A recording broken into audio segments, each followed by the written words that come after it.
సంఘటన యావత్ దేశాన్ని కలిచివేసినటువంటి పరిస్థితి. అయితే ఇప్పుడు ఈ విషయంలో ఒక సిగ్నిఫికెంట్ బ్రేక్ త్రూ లభించింది సార్. ఈ మహిళలు పిల్లలపై అత్యాచారాలు జరుగుతున్నాయి, జరిగిన వారిని పాతిపెట్టేశారని వచ్చిన ఆరోపణల నేపథ్యంలో కర్ణాటక ప్రభుత్వం ఒక సిట్ వేసింది. ఈ సిట్ ఇన్వెస్టిగేషన్లో భాగంగా ఇప్పుడు కొన్ని సాక్ష్యాధారాలు లభించాయి అన్న వార్తలు మనం చూస్తున్నాం. అయితే 5 ప్రదేశాల్లో ఏమీ దొరకలేదు, కానీ 6వ సైట్లోకి వచ్చేసరికి ఈ మృతదేహాల యొక్క అవశేషాలు లభ్యమయ్యాయి సార్. సో ఇప్పుడు ఈ సాక్ష్యాధారాలు ధర్మస్థలలో ఏం జరిగింది అనే వాస్తవాన్ని బయటపెట్టే అవకాశం ఎంతవరకు ఉంది సార్? అంటే ఇది కర్ణాటకలోని temple town Dharmasthala, popular temple town. ఇక్కడ ఆరోపణ ఏంటంటే బ్రీఫ్గా 1998 నుంచి 2014 మధ్య కాలంలో పెద్ద సంఖ్యలో ఉమెన్ అండ్ గర్ల్స్ డిసప్పియర్ అయ్యారు, అదృశ్యమయ్యారు. ఆ మిస్సింగ్ కేసుల్ని పోలీసులు పట్టించుకోలేదు.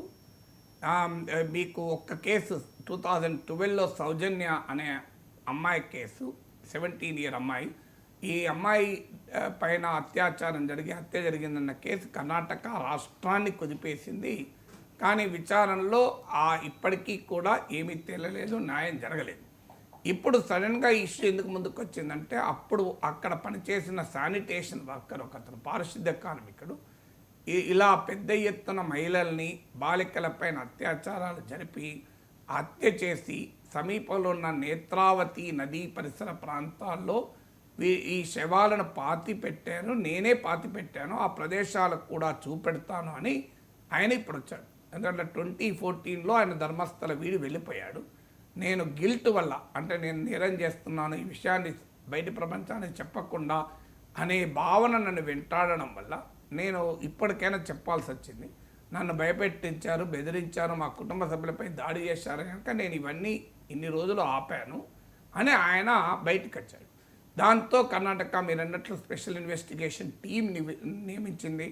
ఆ శానిటేషన్ వర్కర్ చూపెట్టిన ప్రదేశాలలో తవ్వకాలు కూడా చేపట్టారు. ఇప్పటి వరకు మీరు అన్నట్లు 5 ప్రదేశాల్లో తవ్వకాలు జరిపారు. ఆ 5 తవ్వకాల్లో ఏమీ లభించలేదు.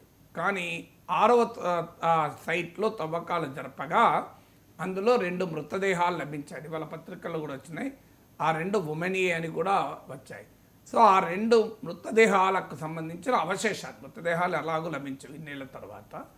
అయితే ఇక్కడ సమస్య ఏంటంటే ఆ ప్రదేశం అతను లొకేట్ చేసిన అది స్పెసిఫిక్గా అదే ప్రదేశం అని చెప్పలేడు కదా ఎవరైనా.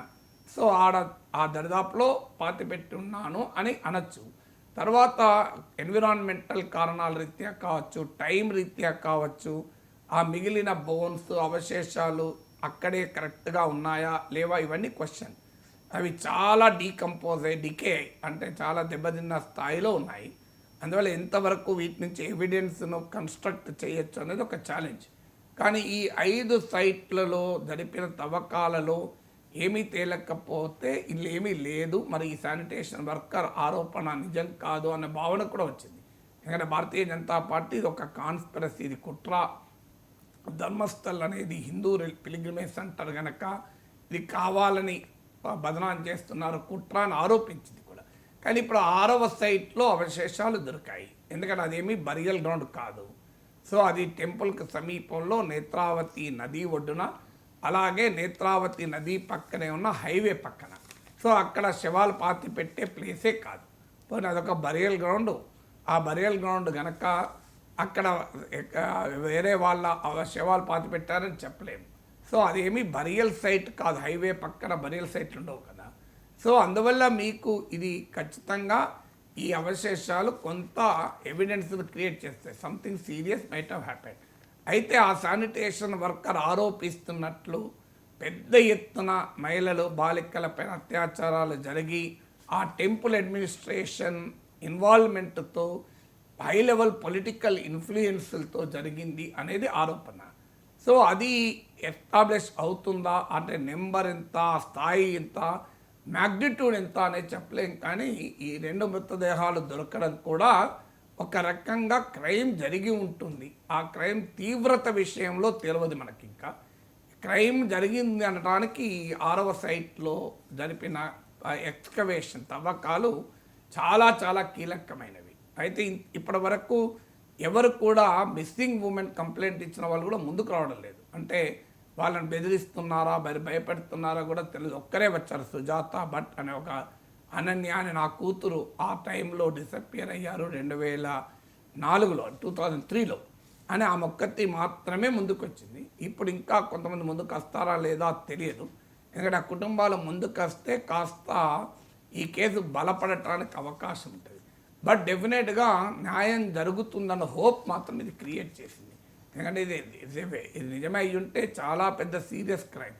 అందుకే దీన్ని మతం కోణంలో దీన్ని దాచిపెట్టి మతం పేరు చెప్పి దేవుని పేరు చెప్పి దీన్ని దాచిపెట్టకూడదు. ఎందుకంటే ఇది మతంతో సంబంధించిన నేరం కాదు, దైవంతో సంబంధించిన నేరం కాదు. దైవం దగ్గర కూడా కొంతమంది దుర్మార్గులు ఉండొచ్చు కదా. సో దైవం దగ్గర కూడా కొంతమంది దయ్యాలు ఉండొచ్చు కదా. అందువల్ల మన నేరాన్ని నేరంగా చూడాలి, మతంతో సంబంధం లేదు. ఇక్కడ జరిగింది కదా అని ధర్మస్థల అనే పవిత్ర పుణ్యక్షేత్ర విశిష్టతను తగ్గించాల్సిన అవసరం లేదు. కానీ అదే సమయంలో ఇది ధర్మస్థల కనుక ఇక్కడ అధర్మం జరిగినా దాచిపెడతాం, ఇది హిందూ పిలిగ్రిమేజ్ సెంటర్ కనుక ఇక్కడ మారణహోమం జరిగినా దాచిపెడతాం అనడం కూడా కరెక్ట్ కాదు. క్రైమ్ను క్రైమ్గా చూడాలి, పిలిగ్రిమ్ సెంటర్ను పిలిగ్రిమ్ సెంటర్గా చూడాలి. ఈ రెండింటిని కలిపి చూడకూడదు. క్రైమ్ అనేది ఎక్కడైనా జరగచ్చు, భారీగా జనం వచ్చే చోట క్రైమ్ జరిగే స్కోప్లు ఎక్కువ ఉంటాయి. ఎందుకంటే క్రైమ్ చేసిన వాడు తప్పించుకోవడానికి అవకాశం ఉంటుంది కనుక. అందువల్ల ఇప్పుడు ఇది పెద్ద మాఫియా ఇన్వాల్వ్ అయితే తప్ప ఇంత పెద్ద ఎత్తున జరగదు. ఎందుకంటే చాలా పెద్ద సంఖ్యలో భక్తులు వచ్చేటువంటి ప్లేసు, విఐపీలు వచ్చేటువంటి ప్లేస్ కనుక ఇంత పగడబందీగా మాఫియా ఆపరేషన్ జరిగితే తప్ప సాధ్యం కాదు. అందువల్ల ఈ శానిటేషన్ వర్కరు ఎందుకు దీన్ని రైజ్ చేస్తాడు, ఆయన వెనకాల ఎక్స్టర్నల్ ఫోర్సెస్ ఏవైనా ఉన్నాయా, ఆయనే ఆనెస్ట్గా చెప్తున్నాడా, ఇవన్నీ క్వశ్చన్సే. స్టిల్ ఇన్వెస్టిగేషన్ క్లోజ్ కాలేదు. ఈ 6th సైట్లో లభించిన తవ్వకాల్లో లభించినటువంటి ఆ సాక్ష్యాలు very very significant. It directs towards possible crime, అంటే నేరం జరిగి ఉండవచ్చు అనే దానికి ఇది సూచనాప్రాయం. అయితే నేరం తీవ్రత శానిటేషన్ వర్కర్ ఆరోపిస్తున్నంత తీవ్ర స్థాయిలో జరిగిందా, అయినా ఎస్టాబ్లిష్ చేయగలమా, ఎవిడెన్స్ సరిపోతుందా, ఇవన్నీ ఇప్పటికైతే క్వశ్చన్.